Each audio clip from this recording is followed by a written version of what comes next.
그 조선시대 초기에 적어도 250년 동안은 전쟁이 없었습니다. 그래서 조선시대가 참 평화로운 그런 시대였는데, 선조왕에 이르러서 그동안 우리 한반도가 만났던 전쟁 중에서 가장 비극적이고 슬픈 전쟁인 임진왜란을 만나게 되죠.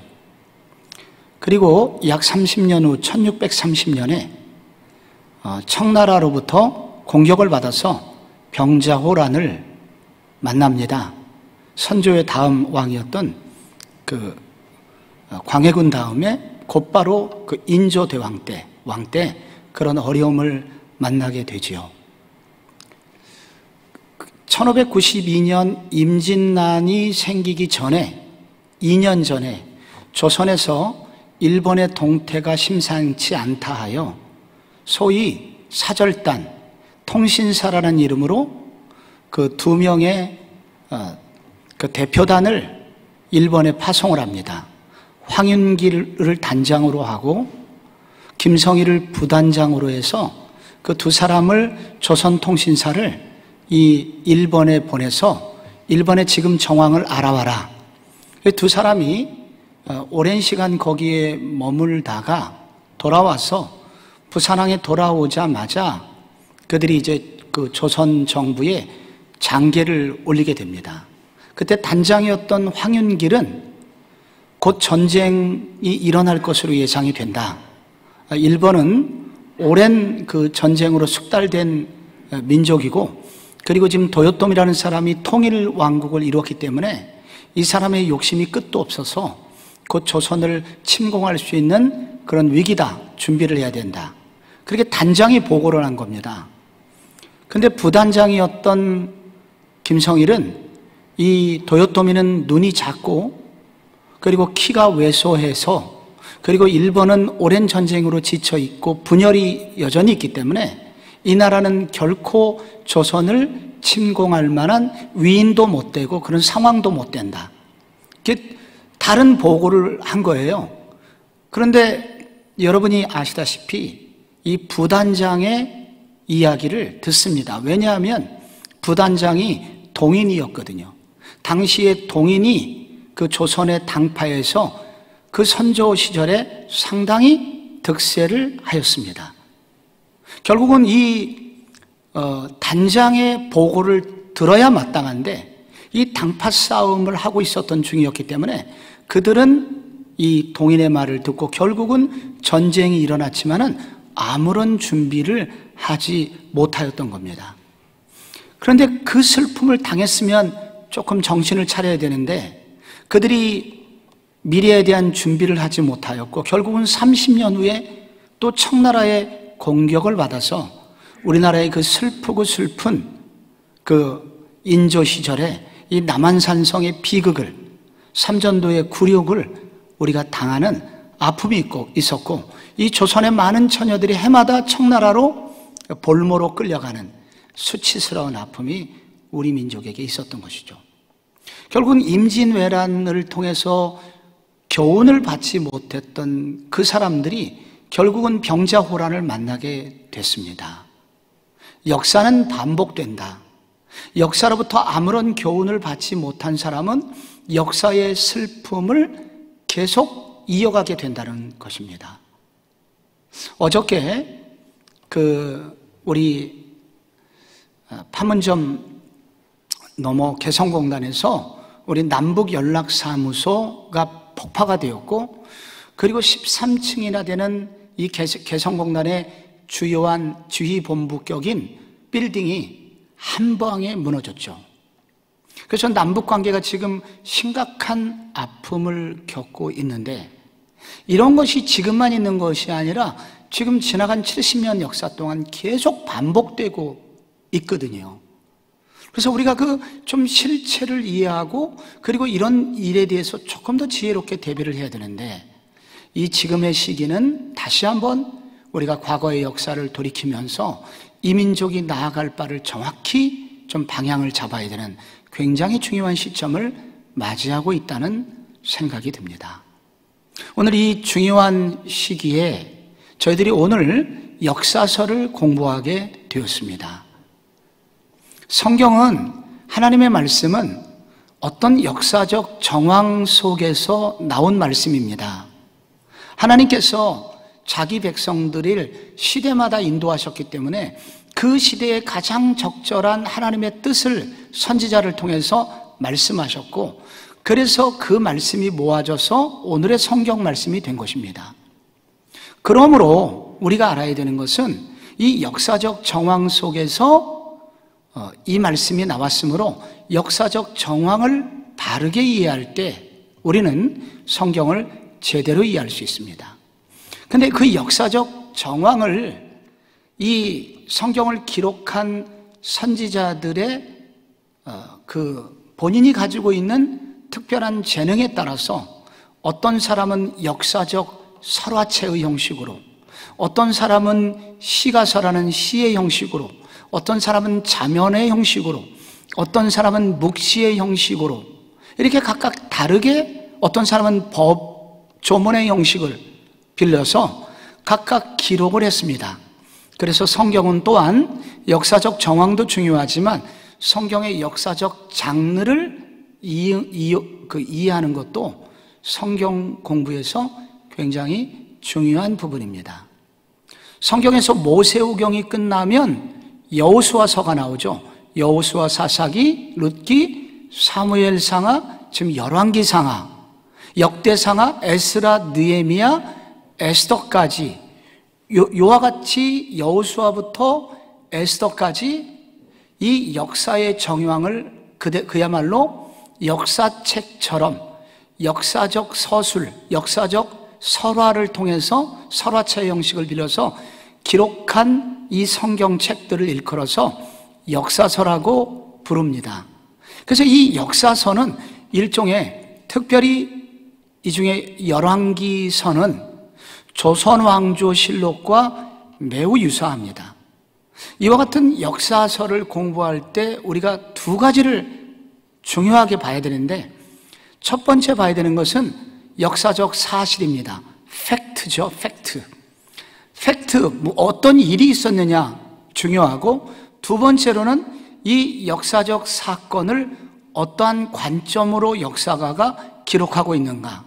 그래서 이 역사서를 기록한 관점의 중요성입니다.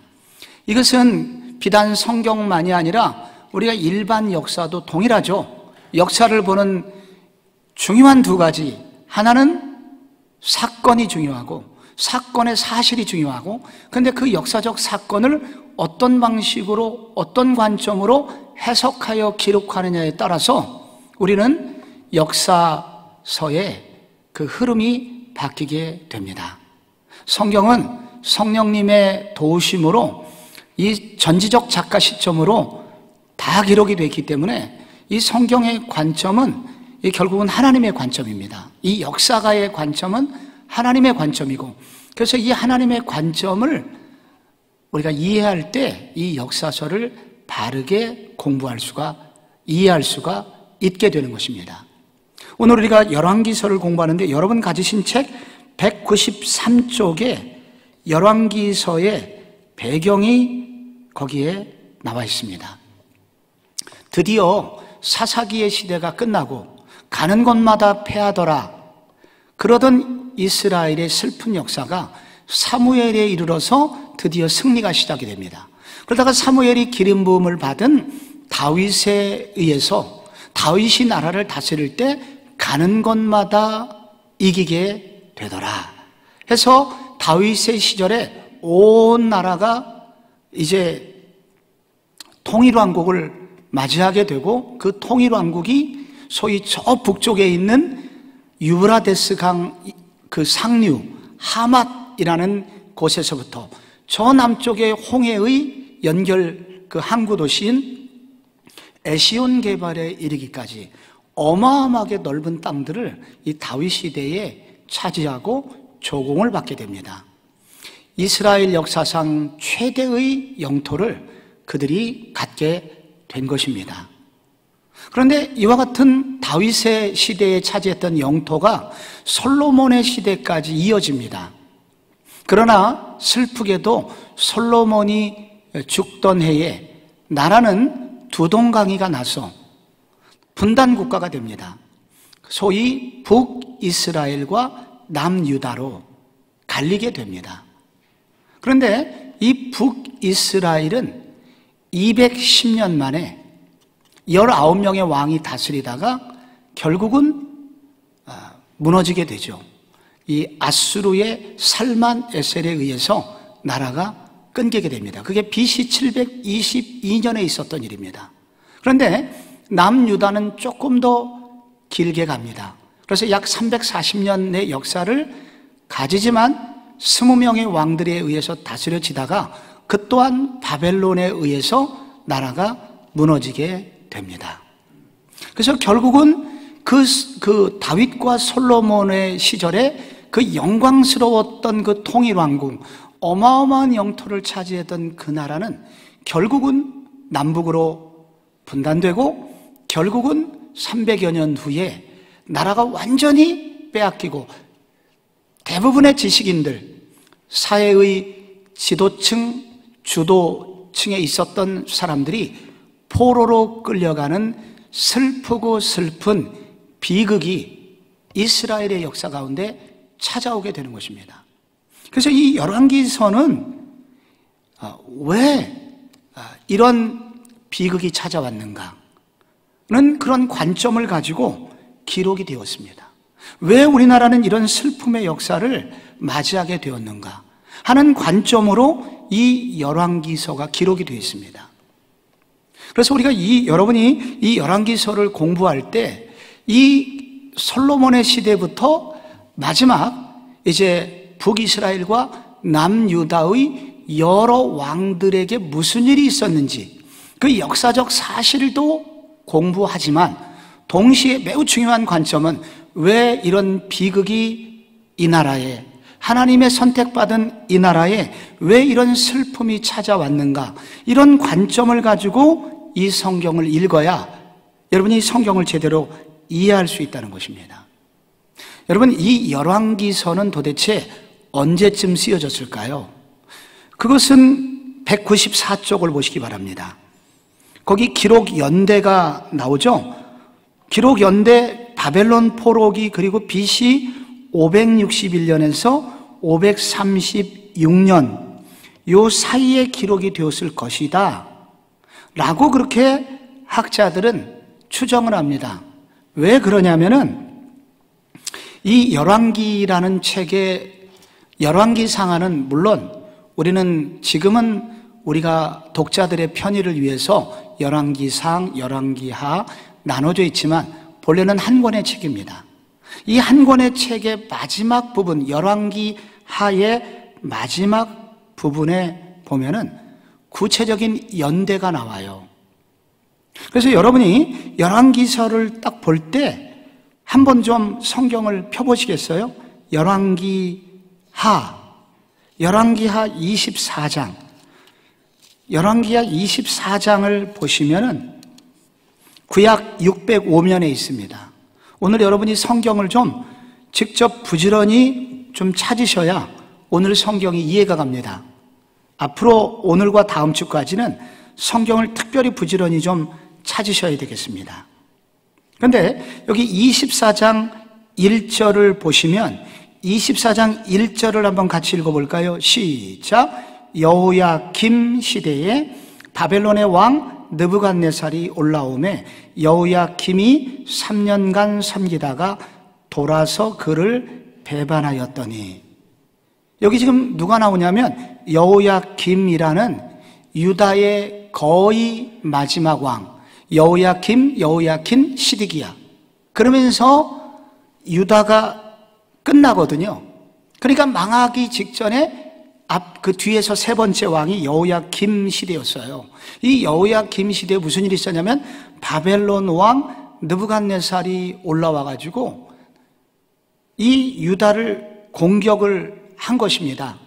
구한말처럼 여러 번 공격을 당하다가 1910년에 완전히 일제강점기가 시작이 됐지만 그 전에도 을사보호조약이나 막 이런 것들이 있었듯이 여호야김 시대는 바벨론 느부갓네살에 의해서 그런 고난을 당하게 된 것입니다. 제 막내 녀석이 어느 날부터 이렇게 퀴즈를 저한테 냈어요. 그래서 성경 퀴즈라면서 저한테 어떤 책들을 보고서 막 저한테 질문하고 물어서 제가 답변을 한때 못했던 적이 있습니다. 성경에서 제일 욕심 많은 여자가 누구야?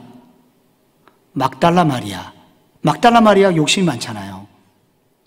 제일 귀가 밝은 여자, 여러분 누굴까요? 들릴라 말라. 그래서 들릴라. 가정주부들하고 제일 친한 예수님의 제자는 누굴까요? 도마. 퀴즈를 제일 잘 맞히는 여자, 성경에서 미리암이 있어요. 구약 성경에 보면 백인들 밀집 지역이 있거든요. 흰놈의 골짜기라고. 그런 게 있어요. 근데 성경에서 제일 나이가 어린 왕이 나오죠. 오늘 본문에 나와요. 느부갓네살이 나옵니다. 이 느부갓네살 왕이 나온다고요. 그래서 이 바벨론 왕 첫 번째 왕이 느부갓네살인데, 이 느부갓네살 왕이 바로 유다를 침공하게 되죠. 그래서 많은 포로들을 끌고 가게 됩니다.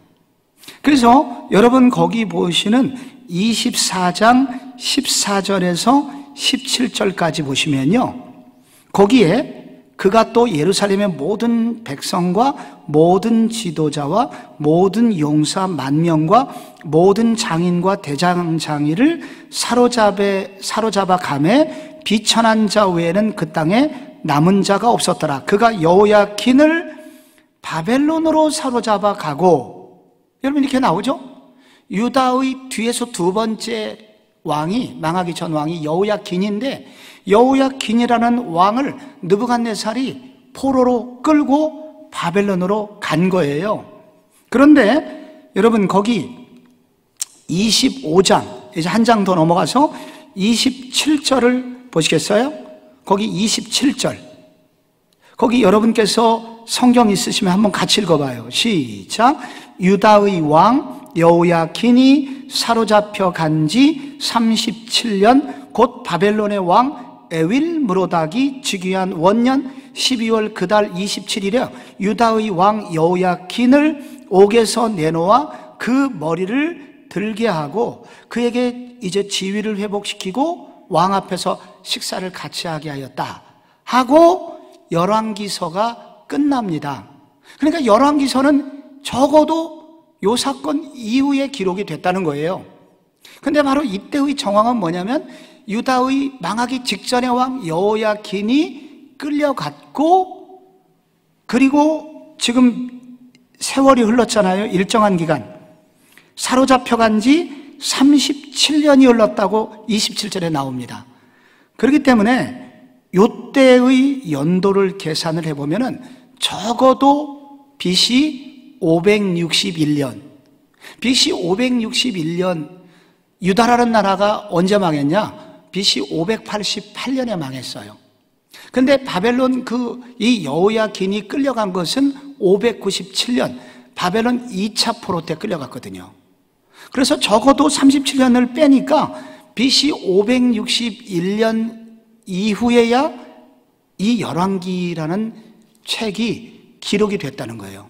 이 복잡한 연대는 여러분이 다음 주쯤 되면 이해가 됩니다. 지금 무슨 얘기인가? 지금은 우선 들으시는 게 중요해요. 그래서 여러분, 그래서 지금 중요한 것은 이 포로로 끌려갔던 그 연대기, 포로 생활, 바벨론, 이스라엘이 완전히 망했어요. 이제 솔로몬 시대 얘기가 아니라 그 이후에 400년 후에 완전히 망해가지고 바벨론 포로로 끌려가서 쓸쓸하고 외롭고 고통스러운 시간을 보내고 있던 이스라엘 백성들, 그 시대에 여러분 하나님의 그 영감을 받은, 부름받은 한 종에 의해서 이 열왕기 상하가 기록이 된 겁니다. 왜 기록했겠어요? 오늘의 비극은 왜 왔을까? 우리는 다시는 이런 비극을 맞이하지 않기 위해서 우리는 어떻게 살아야 되나? 그런 관점으로 여러분 이 열왕기 상하가 기록이 돼 있다는 거예요. 도대체 이 열왕기 상하 누가 썼을까? 주로 학자들은 예레미야가 썼다고 하는 사람이 있고, 확실하진 않지만 어떤 바벨론 포로 중에서 특별히 하나님의 부름을 받은 우리가 알지 못하는 예레미야 또는 누군가 이 열왕기서를 썼을 것이다 하는 것입니다. 그래서 이 열왕기서를 쓸 때 오늘의 비극은 왜 일어났나? 왜 이런 생각을 하게 됐냐면요, 이 소위 느부갓네살 왕이 이 바벨론 군대를 이끌고서 이스라엘을 완전히 멸망시킬 때가 BC 588년이었어요. 588년에서 587년 BC, 이때 완전히 바벨론 땅이 망하게 되었는데, 그때 무슨 일이 있었는지는 그 당시에 살았던 선지자가 예레미야거든요. 나라가 완전히 멸망할 때 그가 썼던 두 권의 책이 있습니다. 하나는 좀 나중에 쓴 예레미야라는 선지서가 있고요, 또 하나가 슬픔의 노래 예레미야 애가라는 책이 있거든요. 예레미야 애가를 보면 그 망하던 시절에 그때의 정황이 어떤지가 나오는데, 예레미야 애가 1장 19절, 여러분 시간이 없으니까 준비된 글을 한번 같이 읽어볼래요? 한번 시작. 나의 제사장들과 장로들은 그들의 목숨을 회복시킬 그들의 양식을 구하다가 성 가운데에서 기절하였도다. 여러분 지금 무슨 얘기예요? 제사장하고 장로면 지도층이잖아요. 장관들이라고요. 장관들이 뭐 하다가 양식을 구하다가 기절을 했다는 거예요. 여러분, 장관이, 국회의원들이 양식을 구하다가 기절할 정도로 음식을 구하지 못했다면 일반 서민들은 어떻게 됐겠어요? 수많은 사람들이 굶주려 죽은 거죠. 그 예레미야 애가 4장 5절에도 이렇게 돼 있습니다. 맛있는 음식을 먹던 자들이 외롭게 거리거리에 있으며, 이전에는 붉은 옷을 입고 자라난 자들이 이제는 거름더미에 앉았도다. 여러분, 고위층조차도 음식의 부족으로 고통받고 있습니다. 아무리 가난한 나라도 여러분의 부유층은 있기 마련이에요. 그런데 이 나라가 완전히 망하니까, 철저히 무너지니까 부유층조차도 굶주리게 됩니다. 여러분이 예레미야라는 이 서신서 2학기 때 공부할 수 있기를 바라는데, 52장 뒷부분에 읽어보면은 이 포로가 46,000명 끌려감으로써 예루살렘 시내에 심각한 인원 감축이 벌어지게 됩니다. 여러분, 요즘 북한이 정말로 무서운 말폭탄을 꺼내더니 이제 연락사무소 폭파 사건까지 있었고, 그리고 어떤 군사적 행동을 할 것으로 예상이 된다는 보도가 계속되고 있죠. 그런데 전문가들은 왜 북한이 요즘 이렇게 요동하고 있느냐? 그것은 올해 이 코로나 때문에 북쪽 국경이 봉쇄되고, 그리고 트럼프의 이 경제 봉쇄 때문에 올해 북한의 경제 성장이 마이너스 6.3%입니다.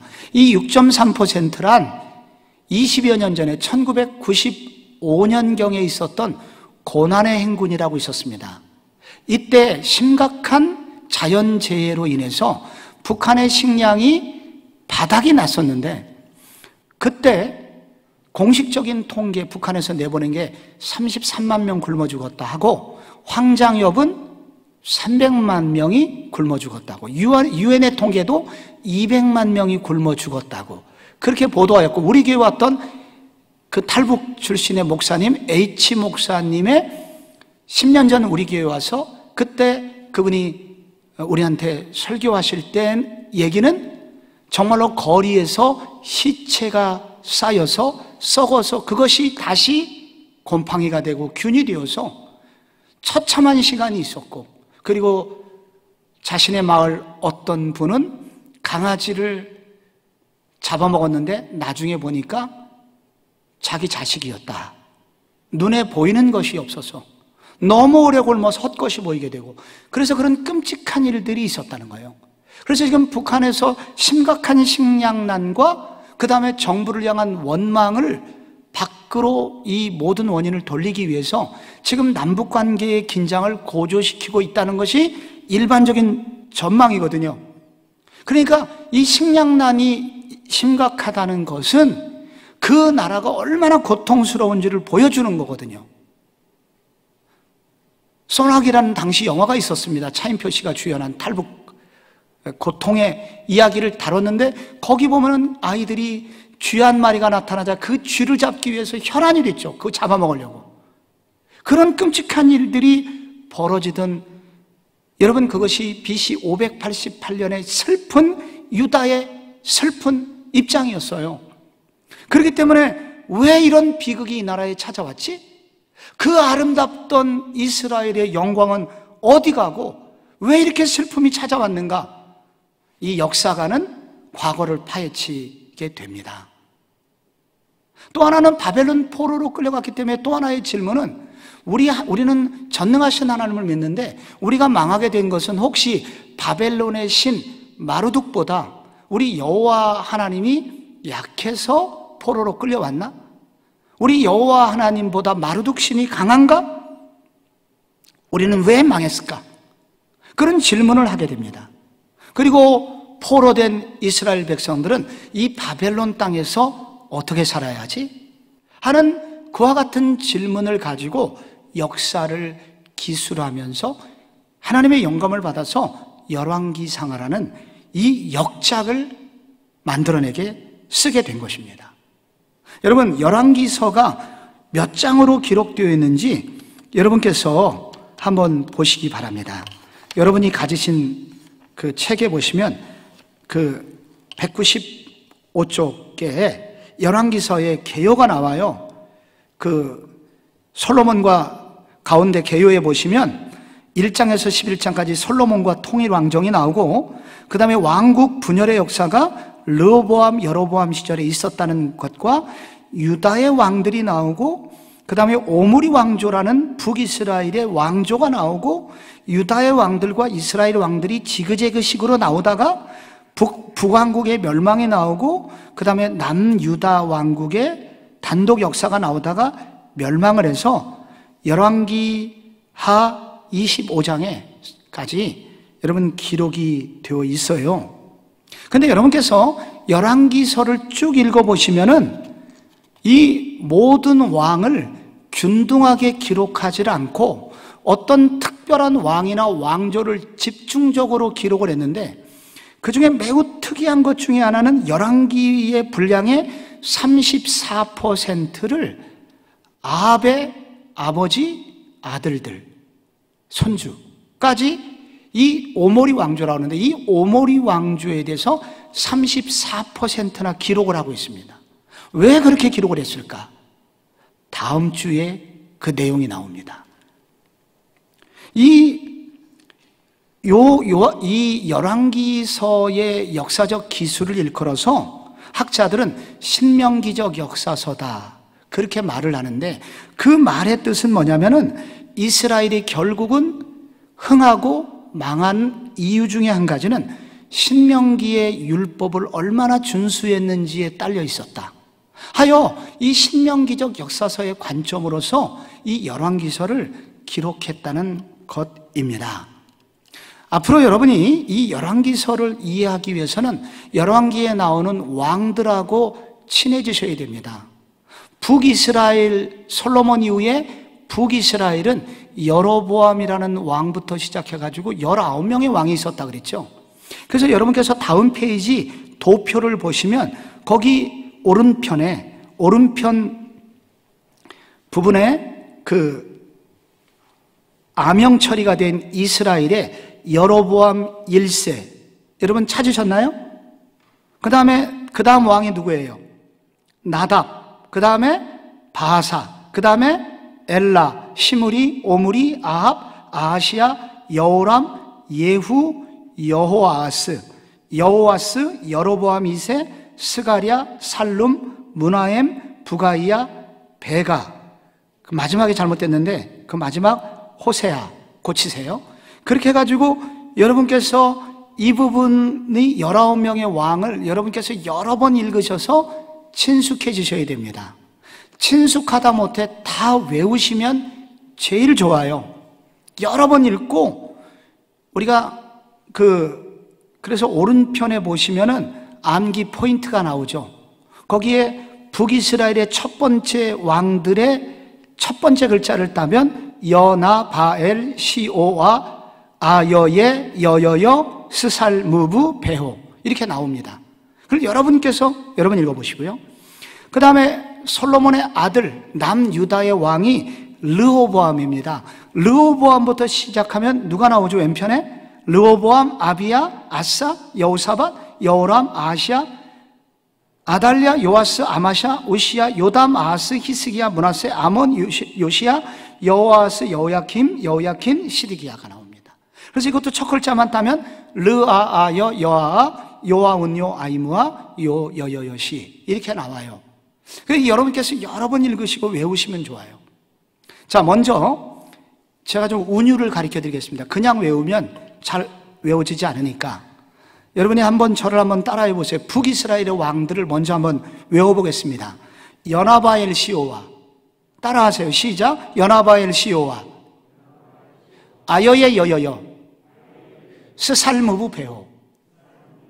여나바엘 시오와 아여예 여여여 스살무브 베호.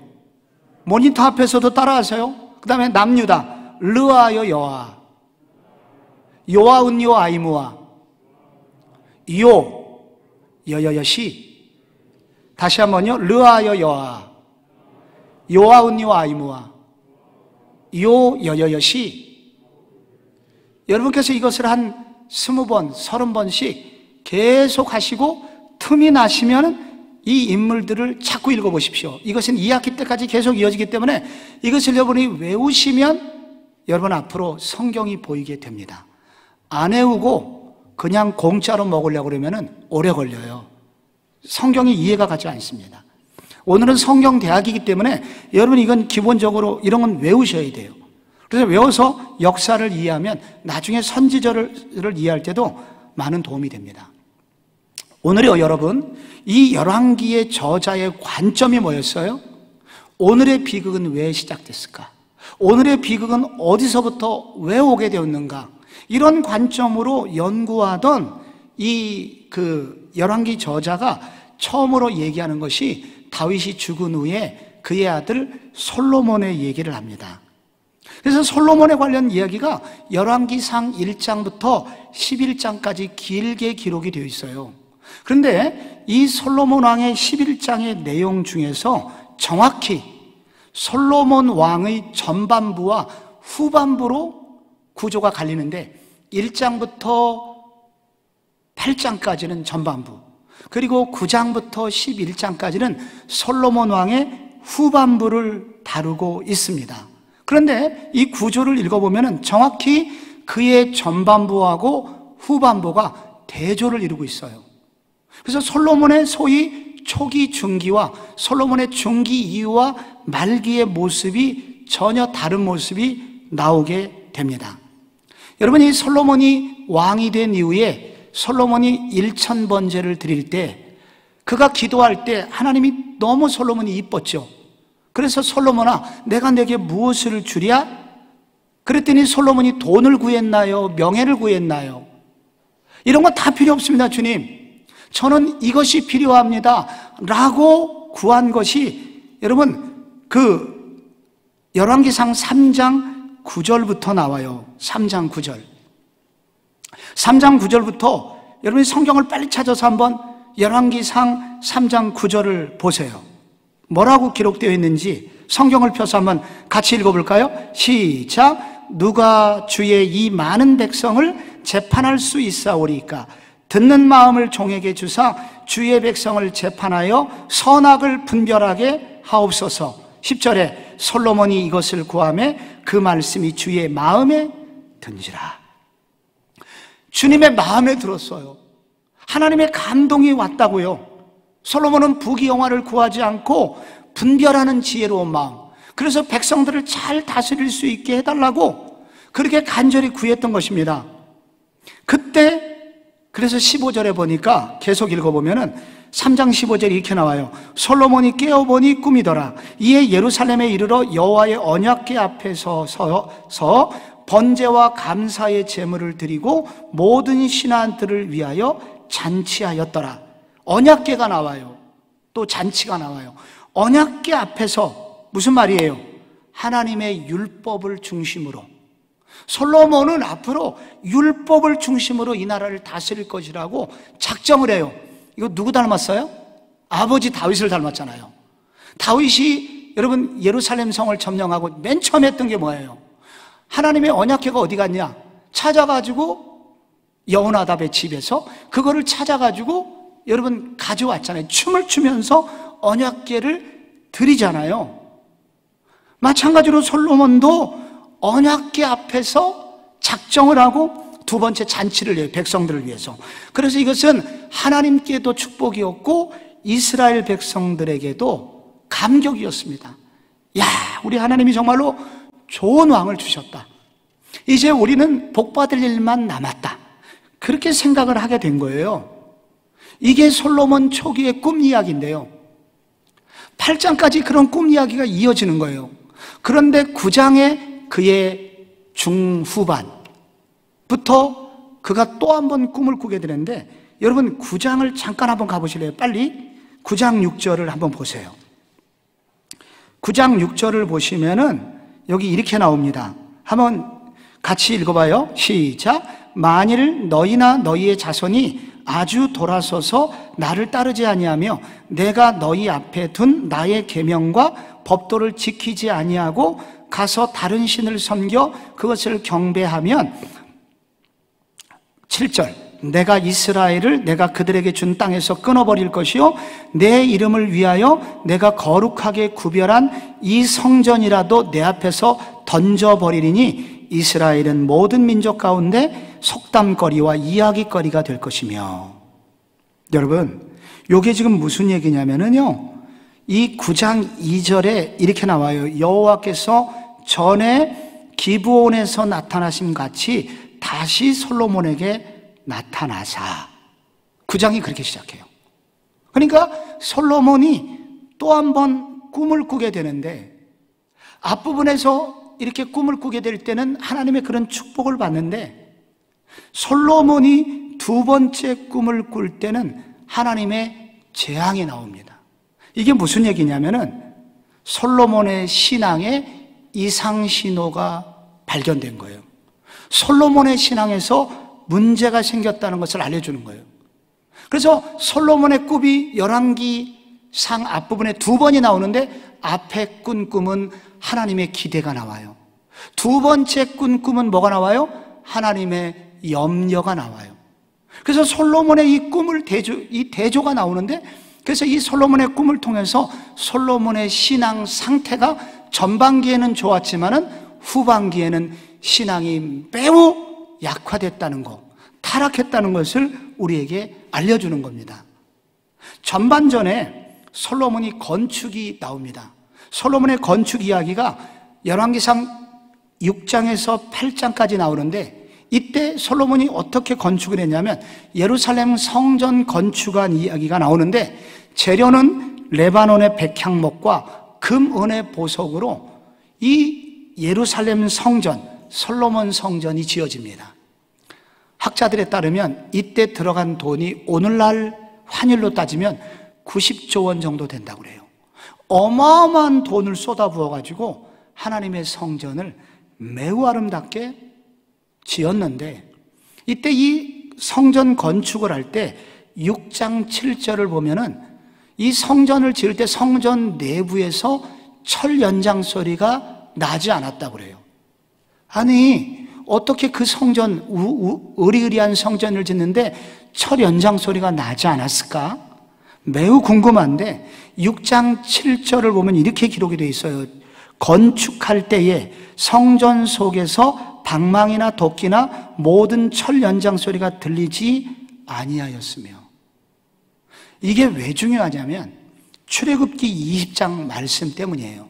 출애굽기 20장 25절에 보면은 내가 내게 돌로 단을 쌓거든 다듬은 돌로 쌓지 말라. 내가 정으로 그것을 쪼면 부정하게 함이니라. 나는 자연석이 좋아. 인공으로 뭐를 만들려고 하지 마. 그 말씀이 나오고요. 신명기 27장에는 여호와를 위하여 단을 쌓을 때 철기를 대지 말지니라 는 말씀이 나와요. 이 철현장 소리가 나지 않았다는 것은 솔로몬이 이 성전을 건축할 때 정신, 여호와의 율법, 소위 모세오경의 기반을 둔, 모세오경을 토라라고 한다고 그랬죠? 율법서의 기반을 둔 그 철저한 율법을 지키면서 성전을 지어요. 그 정신으로 건축을 해요. 그런데 후반부에 솔로몬의 또 다른 건축이 나옵니다. 11장에 보면은 솔로몬의 건축을 하는데 주로 무슨 건축을 할까요? 산당을 건축합니다. 산당을 왜 건축하느냐? 11장 1절에 보면은 솔로몬이 좋아했던 외국 여자들이 나옵니다. 많은 이방 여자들을 사랑하였고 그 이방 여인들이 시집을 오니까 솔로몬 씨 외로워요. 그래서 그 여인들을 위해서 하나씩 산에다가 멋진 집을 져주는데 집만 져주는 게 아니라 자기 고향에서 섬기던 그 우상들까지, 그 고향 냄새가 물씬 풍기도록 우상들까지 조각을 해가지고 거기다 세워놓게 된 거예요. 그래서 이 11장 6절에 보면 이런 구절이 나와요. 솔로몬이 여호와의 눈앞에서 악을 행하여 그의 아버지 다윗이 여호와를 온전히 따름같이 따르지 아니하고 모압의 가증한 그모스를 위하여 예루살렘 앞 산에 산당을 지었고 또 암몬 자손의 가증한 몰록을 위하여 그와 같이 하였으며 등등의 이야기가 계속 나옵니다. 여러분, 지금 제가 친절하게 성경 구절을 제가 타이핑해 갖고 여러분 보여드린 거예요. 이런 얘기 하는 이유는 좀 알아달라는 얘기도 있고, 여러분 여기에 심취해 갖고 성경 안 찾고 시간 때문에 이렇게 하는 거예요. 성경을 꼭 찾으셔야 돼요. 그래서 여러분께서 여기 지금 대비가 되잖아요. 앞부분의 성전 건축은 그렇게 여호와의 율법과 말씀을 따라서 건축을 한 거예요. 그런데 솔로몬이 뒤에 가니까 이방 여자들과 우상을 섬기는 그런 건축물을 하는데 심취해 있게 된 거예요. 타락했다는 거예요. 솔로몬의 지혜도 마찬가지입니다. 솔로몬이 하나님으로부터 지혜를 받아갖고 두 여인이 솔로몬 앞에 나오죠. 두 여자는 직업이 창기였다고 나옵니다. 근데 창기의 한 여자, 한 아이를 두고 서로 자기 아이라고 하니까, 그래서 솔로몬이 칼을 가져와라. 그래서 배를 갈라갖고 반쪽을 내서 반반씩 나눠주겠다. 그러니까 진짜 엄마가 포기를 하게 되죠. 여기서 솔로몬이 참 지혜로움도 나오지만 여기서 굉장히 중요한 것은 뭐냐면 솔로몬이 매우 천한 여인, 당시의 사회 저층에 있었던 여인들의 아픔까지도 왕은 신경을 썼다는 거예요. 그래서 솔로몬은 이와 같이 낮은 계층의 사람들에게 고난, 백성들의 아픔에 깊이 있게 관심을 가지고 있었다는 거예요. 그래서 하나님은 솔로몬을 더욱 사랑하셨죠. 그런데 여러분, 뒷부분에 솔로몬의 지혜가 나옵니다. 9장 이후는 다르다고 그랬죠? 10장에 누가 나오냐면 스바 여왕이 나옵니다. 오늘날 예멘인데 예멘의 수천 킬로 떨어진 곳에서 솔로몬의 지혜를 듣고, 아, 솔로몬이 진짜 천재적인 머리를 가진 왕이 있다 해갖고 금은 보와 선물을 가득 싣고 솔로몬 왕을 찾아온 거예요. 그리고 솔로몬을 만나서 지혜를 구하니 솔로몬의 입에서 나오는 말에 감탄을 하면서 솔로몬이 칭송을 받습니다. 그때 여러분 이 열왕기상 10장 13절, 이 솔로몬 왕인데, 저 오타예요. 솔로몬 왕이 왕의 규례대로 스바의 여왕에게 물건을 준 것 외에 또 그의 소원대로 구하는 것을 주니 이에 그가 그의 신하들과 함께 본국으로 돌아갔더라. 스바 여왕이 돌아갔다는 거예요. 그러니까 이게 지금 무슨 얘기냐면 솔로몬이 말년에 그의 지혜를 어디다 쓰냐면은 유명한 사람들, 그리고 돈 있는 사람들, 이런 사람들에게 그의 지혜를 사용하는 데 집중하게 됩니다. 그리고 돈 되는 일에 이 머리를 쓰게 됩니다. 그래서 이 스바 여왕과 함께 따라붙는 얘기가 솔로몬의 세입금의 얼마다? 금 666달란트다. 이 666, 이거는 여러분 계시록에 666이 나오잖아요. 이거는 인간의 숫자예요. 솔로몬의 재산이 666달란트만 있지 않죠. 667달란트일 수도 있고 더 많을 수도 있고 적을 수도 있는데, 이 숫자를 기록한 것은 솔로몬이 매우 육적으로 바뀌었다는 거예요. 그 외에 또 상인들과 무역하는 객상과 등등이 나와요. 여기 솔로몬의 지혜의 변질이 나옵니다. 솔로몬의 지혜가 가난한 자를 위한 공의로운 판결에서 후반부에서 재물을 모으고 특권 측의 칭찬을 받는 일에 몰두하면서 솔로몬의 타락이 나오는 거예요. 솔로몬의 통치도 대조를 이룹니다. 여러분, 계시록 4장 앞부분에는 백성들을 위해서 지혜롭게 행정을 펼쳐요. 4장 25절 말씀을 여러분 시간 관계상 같이 읽어보시면 시작. 솔로몬이 사는 동안에 유다와 이스라엘이 단에서부터 브엘세바까지 이르기까지 각기 포도나무 아래와 무화과나무 아래에서 평안히 살았더라. 솔로몬이 통치하고 있었던 시절에 이렇게 행복하게 살았어요. 그래서 하나님은 그를 높여주셔갖고 29절에 보면 하나님이 솔로몬에게 지혜와 총명을 심히 많이 주시고 또 넓은 마음을 주시되 바닷가에 모래같이 하시니 솔로몬의 지혜가 동쪽 모든 사람의 지혜와 애굽의 모든 지혜보다 뛰어난지라. 하나님이 그 탁월한 지혜를 좋은 행정일에 쓰도록 그렇게 역사하셨습니다. 근데 후반부에 솔로몬은 그의 행정력을 어디에 쓰냐면은 사유재산을 모으는데 쓰게 됩니다. 그래서 660대 달란트 얘기가 나오고요. 게다가 솔로몬이 말들을 수입하기 시작합니다.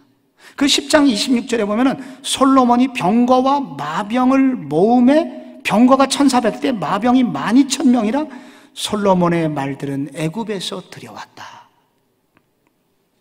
신명기 공부할 때 우리 함께 배웠죠. 이스라엘의 왕이 절대 하지 말아야 될 것. 너 여자만이 아내를 두지 말아라. 말들을 수입하지 말아라. 은금을 쌓아두지 말아라. 이게 3대 이스라엘의 왕은 해서는 안 될 일이 말들이었던 거예요. 말들. 말은 곧 뭐냐면 전쟁이죠. 네가 하나님을 의지하지 않고 너의 전쟁 병사들을 의지하는 거 나는 원치 않는다. 그리고 솔로몬이 첩을 많이 두죠. 첩을 많이 두는데 이 첩을 두는 이유는 그는 이게 외교력을 높이기 위해서 많은 첩들을 둡니다. 그래서 그의 외교력을 신장해서 그의 영향력을 확대하게 되는데, 문제는 외교력 확대를 위해서 그런 여자들이 시집을 오면서 우상을 가지고 돌아온다는 거예요. 그런 아픔과 어려움이 있었던 것입니다. 여러분, 솔로몬이 성전을 건축할 때 레바논의 백향목을 들여오는데, 여러분 레바논의 백향목이 있었던 산지, 거기에 당시의 왕이 히람이라는 왕이었어요. 히람이라는 왕하고 어떤 관계였냐면은 5장에 보면은 5장 12절에 이렇게 나와요. 여호와께서 그의 말씀대로 솔로몬에게 지혜를 주신 거로 히람과 솔로몬이 친목하여 두 사람이 함께 약조를 맺었더라. 이 왕이 성전을 지으신다고요? 마음대로 쓰소서 하면서 솔로몬이 그 아름다운 백향목들을 지중해를 통해 가지고 수입을 하도록 허락합니다. 근데 9장에 보면은 9장 12절에 달라져요. 관계가 깨져요. 히람이 두로에서 와서 솔로몬이 자기에게 준 성읍들을 보고 눈에 들지 아니하여 하면서 외교에 분열이 생깁니다. 저는 여러분에게 솔로몬의 노동 정책도 잠깐 들여다봤으면 좋겠는데, 솔로몬이 여러분 일꾼들에게 일을 시킬 때 5장 14절에 보면은 솔로몬이 그들을 한 달에 10,000명씩 번갈아 레바논으로 보내며 그들이 한 달은 레바논에 있고 두 달은 어디에 있어요? 집에 있으며.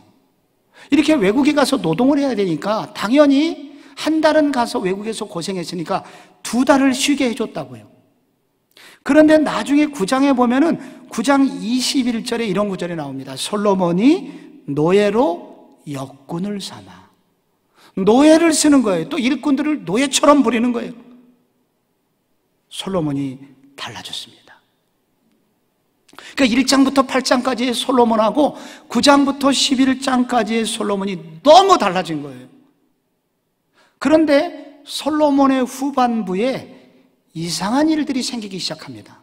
과거에 전혀 상상할 수 없었던 일들이 조금씩 생기게 되는데, 이 11장 14절에 보면 이런 구절이 나와요. 11장 14절 한번 같이 읽어볼까요? 여호와께서 에돔 사람 하닷을 일으켜 솔로몬의 대적이 되게 하시니 그는 왕의 자손으로서 에돔에 거하였더라. 이런 구절이 나오기 시작하는데, 이 하닷이라고 하는 사람은 그 옛날 다윗의 군대 장관 요압이 에돔을 정벌합니다.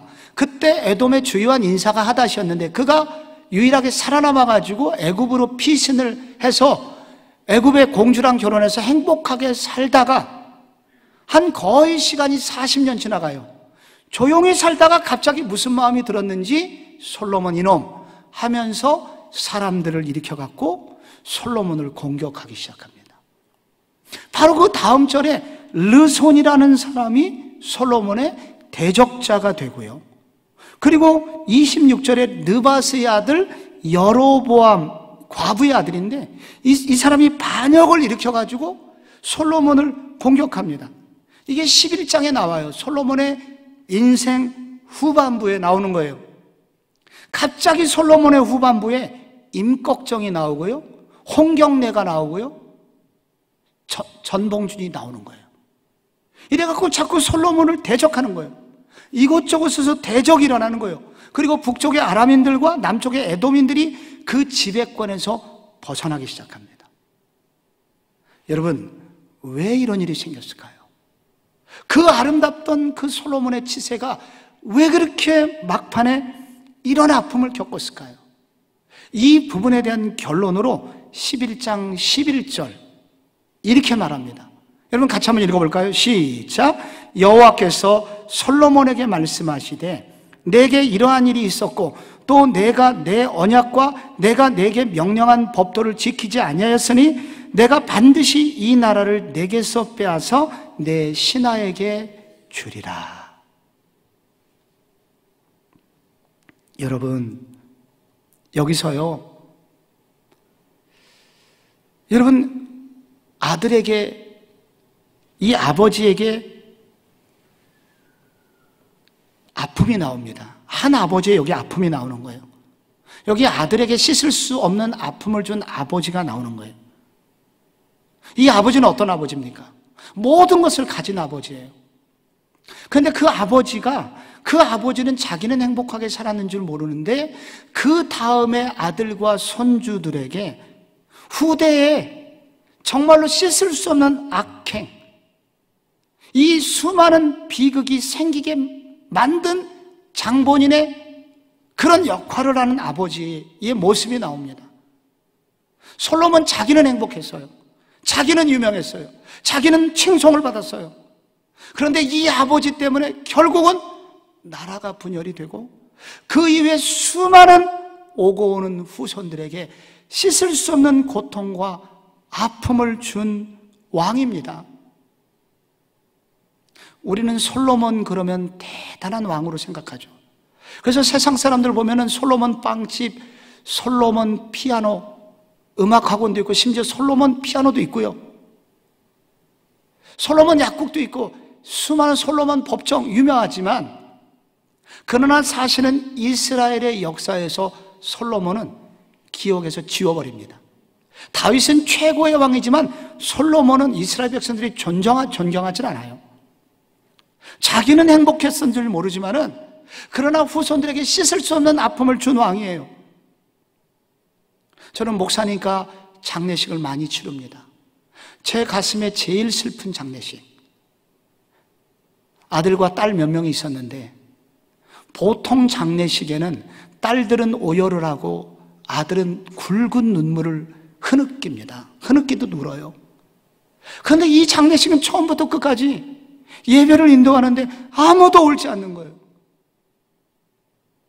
마지막 순간까지 자녀들에게 아픔을 주고, 그리고 마지막 순간에는 자녀들에게 거액의 빚까지 안겼는데, 신앙생활을 한다고 하면서 오히려 예수 믿지 않는, 예수 믿는 사람보다 더 악하게 교회는 다니라고 말을 하면서 이중적인 생활을 했던 아버지.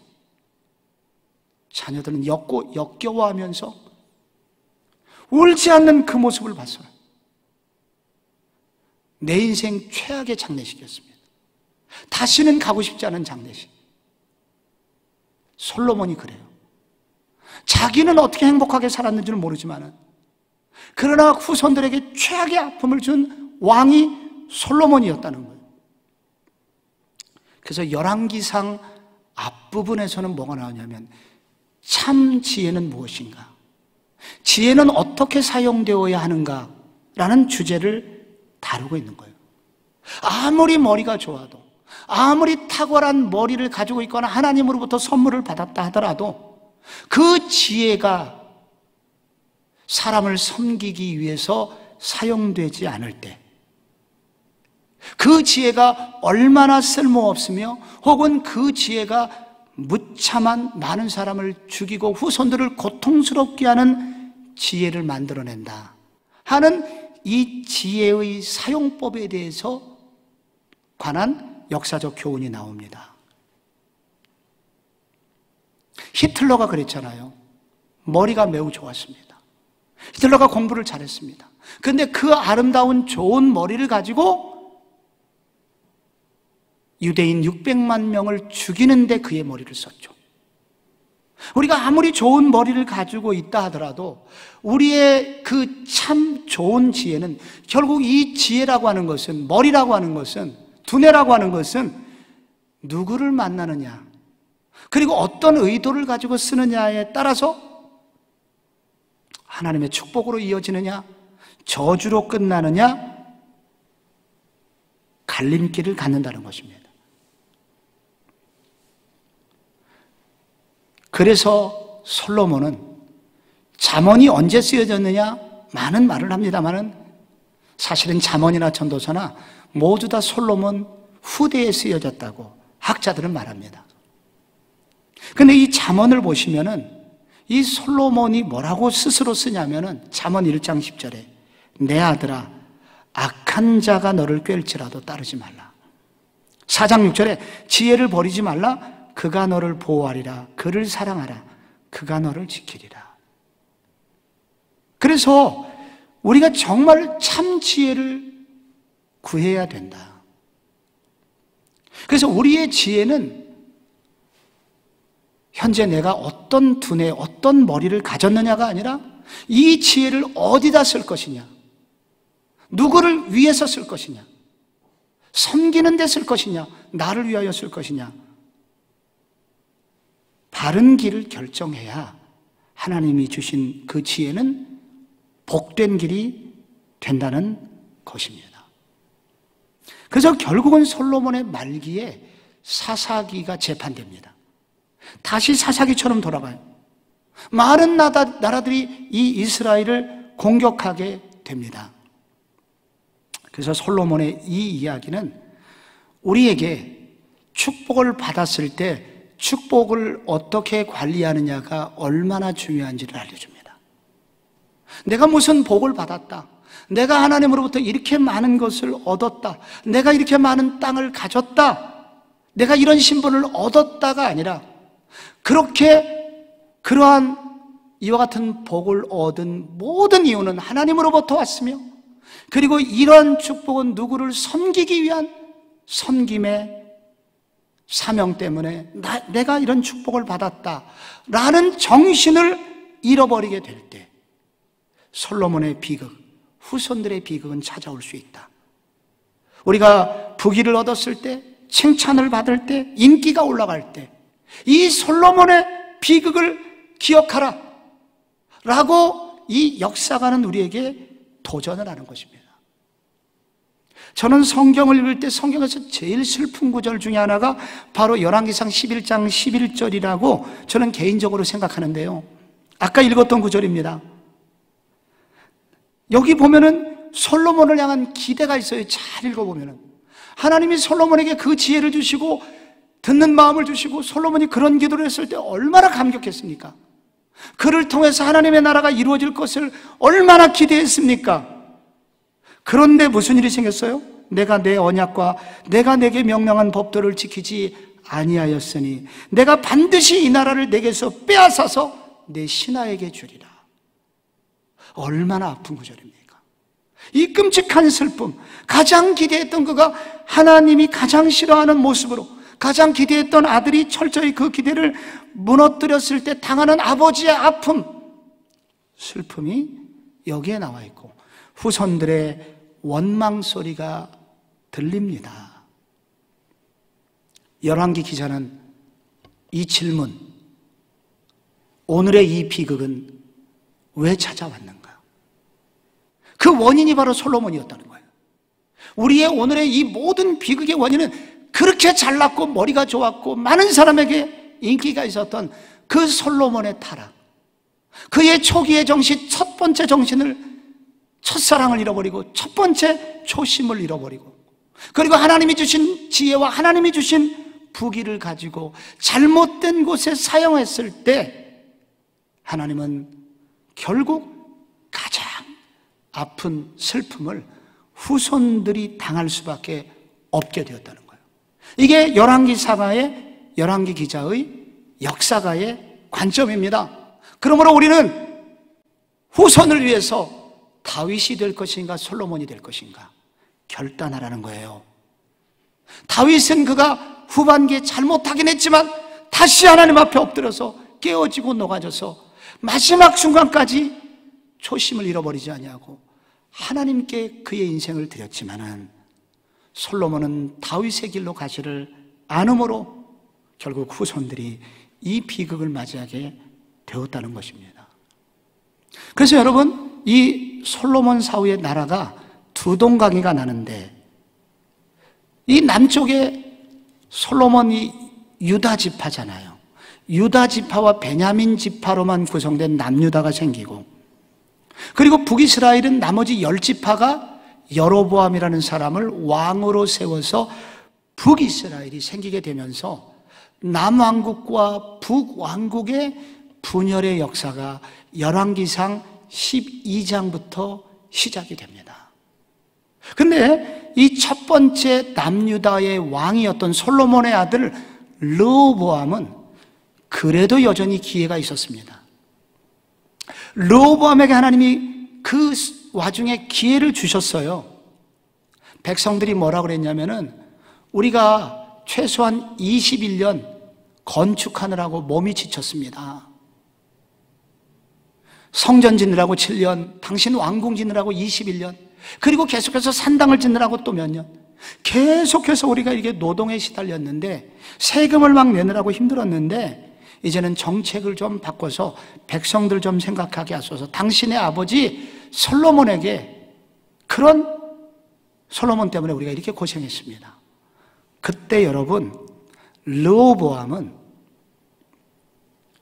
이 오랫동안 이 청와대를 지켰던 이 노인들의 이야기를 거절하고 그와 어렸을 때부터 같이 놀았던 동료들, 이 젊은 소년들의 이야기를 들으면서 정책을 펼쳐가는 얘기가 그 열왕기상 12장 8절부터 나옵니다.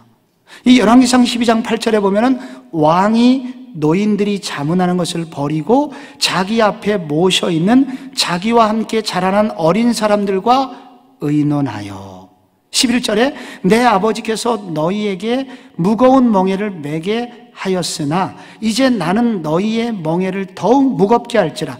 내 아버지는 채찍으로 너희를 징계하였으나 나는 전갈 채찍으로 너희를 징계하리라 하소서. 이 하소서는 뭐냐면 이 소년들이 가르쳐준 얘기를 앵무새처럼 그 도전하는 백성들에게 선포한 거예요.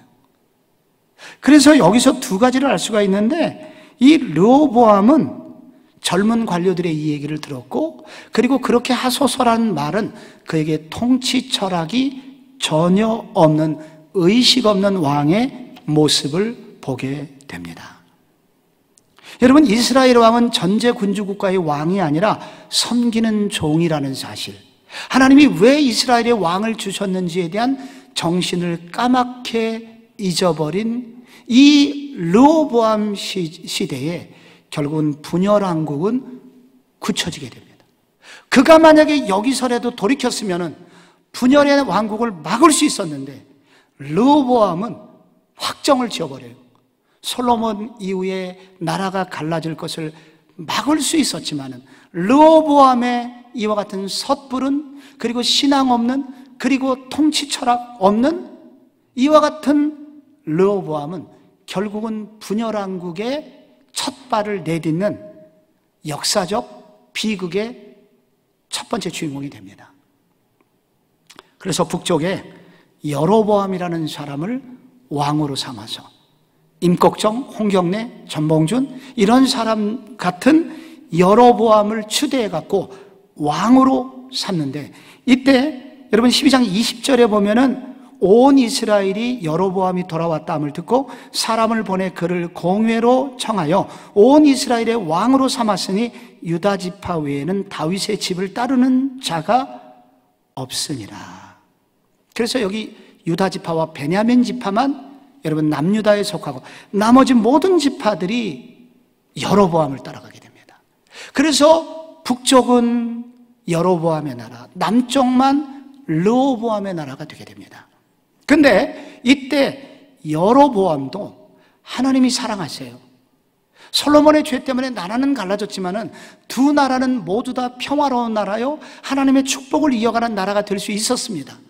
근데 북이스라엘이 씻을 수 없는 죄를 짓고 그 죄 때문에 오고 오는 북이스라엘은 결국은 조기에 멸망하는데 그 이유가 27절에서 33절 사이에 나옵니다. 이 부분을 여러분 잘 읽어보셔야 되는데, 우선 여러분 보세요. 27절을 같이 한번 읽어봐요. 만일 이 백성이 예루살렘에 있는 여호와의 성전에 제사를 드리고자 하여 올라가면 이 백성의 마음이 유다 왕 된 그들의 주 르호보암에게로 돌아가서 나를 죽이고 유다의 왕 르호보암에게 돌아가리로다 하고 이에 계획하고 두 금송아지를 만들고 무리에게 말하기를 너희는 다시는 예루살렘에 올라갈 것도 없도다. 이스라엘아, 이는 너희를 애굽 땅에서 인도하여 올린 너희의 신들이라 하고 하나는 베델에 두고 하나는 단에 둔지라. 여러분, 북이스라엘이 지도를 보시면은 이 맨 북쪽에 있는 곳이 당시에 단이라는 지역이에요. 그리고 북이스라엘의 남쪽에 해당하면서 북이스라엘 중에 남쪽, 일종의 개성과 같은 곳인데 가장 큰 도시 중에 하나가 베델이에요. 그래서 이 도시 북이스라엘 중에 북한으로 말하면 저기 그 중강진이나 혹은 청진에 하나를 세우고 또 하나는 개성에, 이 두 군데에다가 금송아지를 만들어 놨습니다. 그리고 말하기를 바로 여기 이 우상은 우리를 애굽에서 인도해낸 그 여호와라 하면서 여기에 절해라. 그러면 너희들이 예루살렘 성전까지 굳이 가서 제사를 드리지 않아도 돼.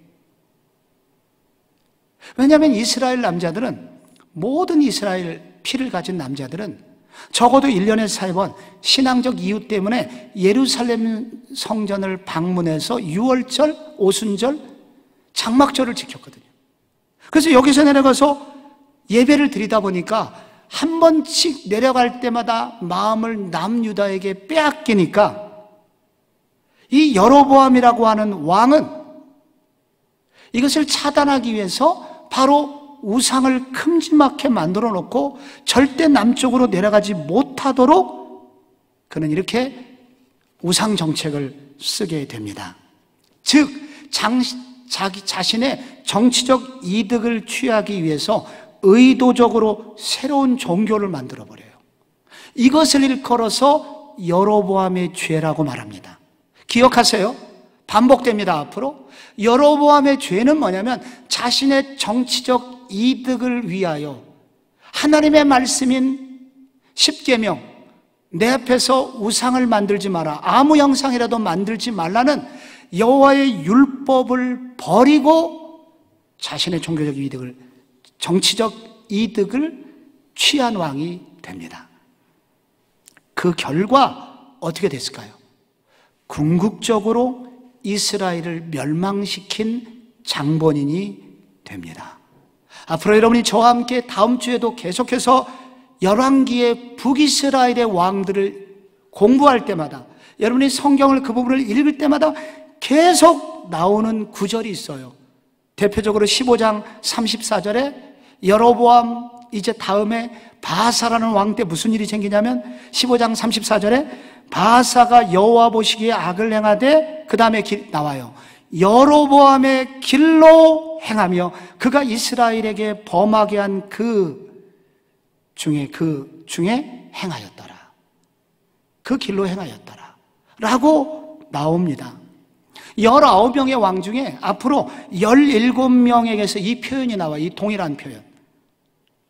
결국 이 초대 왕이 만든 제도는 모든 왕들을 멸망으로 이끄는, 결국은 모든 왕들 후손들을 죽이는 정책을 만들어내게 됩니다.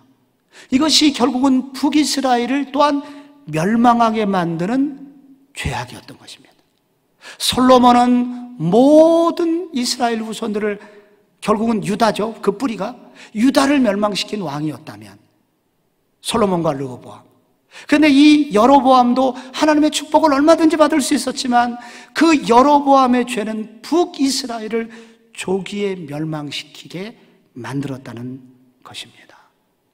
오늘 우리는 이 역사를 공부하면서 역사의 교훈을 배우지 못하면 역사의 슬픔은 반복이 됩니다. 오늘 이 역사서가 우리에게 던지는 이 주제를, 이 도전을 우리는 들어야 됩니다. 나의 이득을 위하여 하나님의 말씀을 버릴 때 씻을 수 없는 죄와 그리고 후손들에게 저주를 안겨준다는 것입니다. 그러나 그의 전에 다윗은 자기가 좀 손해를 보고 자기가 비록 수치를 당한다 하여도 여호와의 말씀을 지키려고 할 때 하나님은 다윗을 기억하사 후손들에게 복을 주셨다는 것입니다.